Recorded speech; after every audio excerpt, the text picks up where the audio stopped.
পুকুর ভরাট নাকি পুকুর সৌন্দর্যায়ন, এ নিয়ে সোমবার সকাল থেকেই ব্যাপক উত্তেজনা ছড়িয়ে পড়ে ফুলবাড়ি 1 নম্বর গ্রাম পঞ্চায়েতের জামুড়ি ভিটা এলাকায়। অভিযোগ পেয়ে এলাকা পরিদর্শনে আসেন ডাবগ্রাম ফুলবাড়ির বিজেপি বিধায়ক শিখা চ্যাটার্জি। কিছুক্ষণ বাদে সেখানে উপস্থিত হন তৃণমূল শ্রমিক সংগঠনের ডাবগ্রাম ফুলবাড়ি ব্লক সভাপতি সুকান্ত কর ও উপপ্রধান আনন্দ সিনহা। এদিকে পরিস্থিতি বেগতিক দেখে নিউ জলপাইগুড়ি থানার বিশাল পুলিশ বাহিনী ঘটনাস্থলে পৌঁছে পরিস্থিতি নিয়ন্ত্রণে আনে। তৃণমূল শ্রমিক সংগঠনের ডাবগ্রাম ফুলবাড়ি ব্লক সভাপতি সুকান্ত কর জানান, পুকুর ভরাটের অভিযোগ সম্পূর্ণ মিথ্যা এবং ভিত্তিহীন। এখানে সরকারিভাবে পুকুরটির চারিপাশ সুন্দর করে সাজানোর কাজ চলছে। প্রতি বছর ছট পুজোয় এলাকার অসংখ্য মানুষ এখানে ছট পুজো করে থাকেন। এলাকাবাসীদের কথা মাথায় রেখেই পুকুরটি সংস্কারের কাজ শুরু করা হয়েছে। যারা এই কাজে বাধা সৃষ্টি করছেন তারা সরকারের উন্নয়নকে বাধা দিচ্ছেন বলেও দাবি করেন তিনি। এ প্রসঙ্গে কি বলছেন এলাকার বিজেপি বিধায়ক শিখা চ্যাটার্জি এবং তৃণমূলের সুকান্ত কর, চলুন শোনাবো আপনাদের।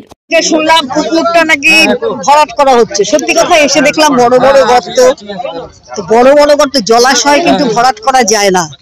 আর সত্যি কথা বলতে অঞ্চল যদি মনে করে যে আমি এটা ভরাট করব করে এখানে এ করব, অঞ্চল সৌন্দর্যায়ন করতে পারে, এটাকে সুন্দর করে পুকুরটাকে সাজিয়ে বসার ব্যবস্থা করতে পারে, সেখানে একটা পার্কের মতো করতে পারে, তার পাশে সেগুলো করতে পারে, পুকুরটাকে ভালো করে খুঁড়ে জলের ব্যবস্থা ভালো করে করতে পারে, মানুষ যাতে পানীয় জল নিতে পারে সেই ব্যবস্থা করতে পারে, সৌন্দর্যায়ন করতে পারে। কিন্তু এখানে এর উপরে কোনো রেস্টুরেন্ট তৈরি করব, ভেতরে ওখানে বড় বড় করে পিলার দিয়ে খুঁড়ে এটাকে মানে জলাশয়টাকে ভরাট করে দেবো, এটা কিন্তু করা ভীষণভাবে অন্যায়, সরকারিভাবে অন্যায়। কোনো রকম কাগজপত্র অঞ্চল দেখাতে পারবে না, কোনো অর্ডার দেখাতে পারবে না। আমি জানি, আমি অঞ্চলে থাকার সুবাদে এই আইনটা আমার জানা আছে যে অঞ্চলের এরম কোনো অর্ডার নেই যে কোনো পুকুর ভরাট করে সেখানে রেস্টুরেন্ট তৈরি হবে বা কোনো কিছু তৈরি হবে, করতে পারে না। এইটা যদি তৈরি করে এটা ভীষণ অন্যায় হবে এবং তার বিরুদ্ধে অবশ্যই ব্যবস্থা নেওয়া হবে। আমি যার জন্য আজকে ভিজিট করে গেলাম এই জায়গাটা। কিন্তু অঞ্চলের থেকে বলা হচ্ছে যে এটা পুকুর ভরাট করার কোনো ব্যাপার নেই, পুকুরটাকে সৌন্দর্যায়ন করা হবে এবং সেটা মানুষের কাজে লাগবে। না, সৌন্দর্যায়ন করলে এত বড় বড় এই যে গর্ত করেছে পিলার গুলো কেন দিচ্ছে?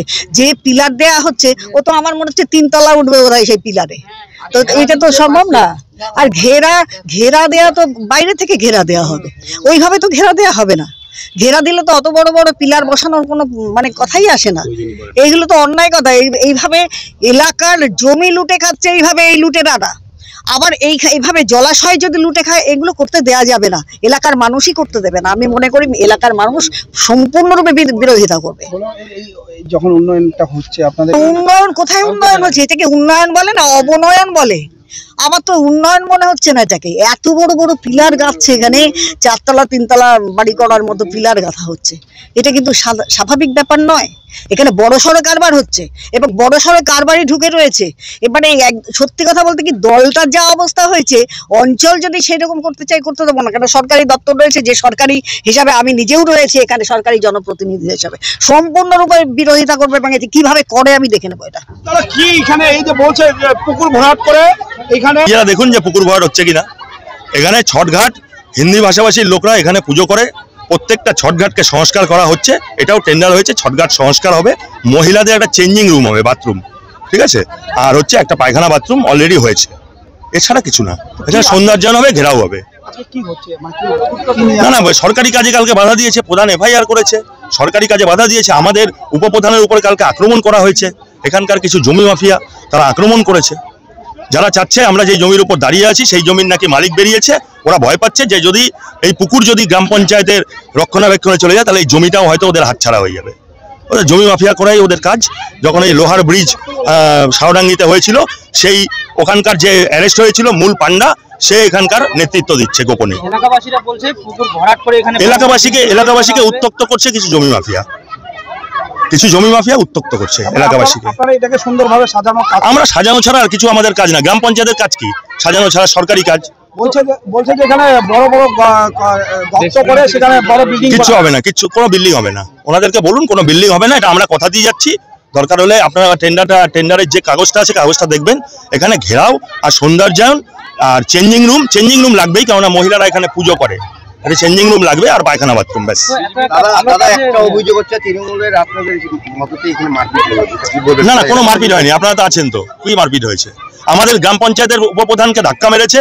আমাদের গ্রাম পঞ্চায়েতের উপপ্রধান হচ্ছে আমাদের দলের নেতা, তাকে যখন ধাক্কা মারে, শারীরিক নিগ্রহ করে, অটোমেটিক দলকে পাশে এসে দাঁড়াতে হয়।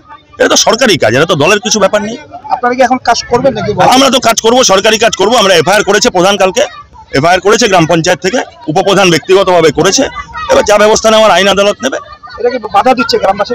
গ্রামবাসী কোনো বাধা দিচ্ছে না, বাধা দিচ্ছে কিছু, আমি তো বললাম, কিছু অ্যান্টি সোশ্যাল, কিছু ল্যান্ড মাফিয়া, যারা ওই শাওডাঙ্গিতে লোহার ব্রিজ, যেটা মমতা ব্যানার্জি ভাঙতে বলেছিল, সেই লোহার ব্রিজের কাণ্ডে এখানকার একজন গ্রেপ্তার হয়েছিল, আর উনি মদত দিচ্ছে। নামটা আপনারা শুনে নেন, আমি নাম বলে কাউকে বিখ্যাত করতে চাই না, জমি মাফিয়া সবাই জানে। বিধায়িকা উন্নয়ন করুক না, বিধায়ক উন্নয়ন করুক, বিধায়ক উন্নয়ন করছে না, বরঞ্চ সরকারি উন্নয়নে বাধা দিচ্ছে। বিধায়ককে জানুক যে উনি যার হয়ে এসছে, ওনারা হচ্ছে সব জমি মাফিয়া। আমরা শুধু ঘেরাও করব, ঘেরাও করে পুকুরটাকে সৌন্দর্যায়ন করা হবে। ঝামেলা এটা তো দেখেন উন্নয়নের কাজে বাধা দিচ্ছে। এখানে কিছু বিজেপির লোক আছে এবং জমিয়া মাফিয়ারা আছে, মাফিয়ারা এই জায়গাটা আবার দখল করতেছে। এই জায়গাটা অ্যাকচুয়ালি আমাদের ফুলবাড়ি 1 গ্রাম পঞ্চায়েতের। আমরা এখানে একটা প্রকল্প নিয়েছি, ঘাটটাকে খনন করে আরো বাঁধাবো। এখানে ছট পূজা হয়, ওখানে ওই জন্য আপনি দেখতে পাচ্ছেন ওখানে আমরা বাথরুম বানিয়েছি অলরেডি মহিলাদের সুবিধার্থে। তো ওদের কাজই হচ্ছে উন্নয়নের কাজে বাধা দেওয়া, নিজেরা কিছু করবে না এবং আমরা কিছু করতে গেলে সেই কাজে বাধা দেওয়া। কিন্তু স্থানীয়রা যেমনটা অভিযোগ করছেন যে এই যে জমি ভরা, এই পুকুর ভরাট করে বিভিন্ন হচ্ছে মানে বিভিন্ন ধরনের কাজ করাবে, রেস্টুরেন্ট থেকে শুরু করে সব আরো। আপনি তো দেখতে পাচ্ছেন পুকুরটি আমরা কি ভরাট করেছি, পুকুর আরো খনন হবে, কখনোই না পুকুর ভরা হবে না। আপনারা তো নিজে চোখে দেখছেন পুকুরটা কি ভরাট হচ্ছে। কিন্তু স্থানীয়রা যেমনটা অভিযোগ করছেন, আপনাদের সাথে তৃণমূল বিজেপি বিভিন্ন কর্মী সমর্থকরা এসে মহিলাদের গায়ে ধাক্কাধাক্কি করছে। কোনো লাক্কালাক্কি করছে না, ওরা নিজেরাই দেখেন বিষয় করছে আমাদেরকে। কালকে আমার গায়ে হাত দিয়েছে, আমাকে কন্ট্রাক্টর বললো কাজ হচ্ছে, করতে দিচ্ছে না। আমি এলাকায় আসলাম, আমাকে ধাক্কাধাক্কি দিয়েছে কালকে সকালে। তো এখানকার স্থানীয় জনপ্রতিনিধি যিনি রয়েছেন এমএলএ টিকাচার্য, তিনি এসেছিলেন, তো নিয়ে তো এই বিষয়ে তিনি জানালেন যে এটা তো কোনোভাবেই সম্ভব নয়, বিরোধিতা করেছে। উনি তো কোনোদিনও উন্নয়নের কাজ করেনি, ওনাকে 5 বছর দেখাও যায়নি। আমরা হচ্ছে উন্নয়নের কাজ করছি, এখন উনি বালালার জন্য এখানকার লোককে উস্কাতে এসছে। ওনাকে 5 বছর দেখা গিয়েছে। বলুন যে পুকুরটা ভরাট হচ্ছে, কি বলবেন? করতে দিব না আমরা।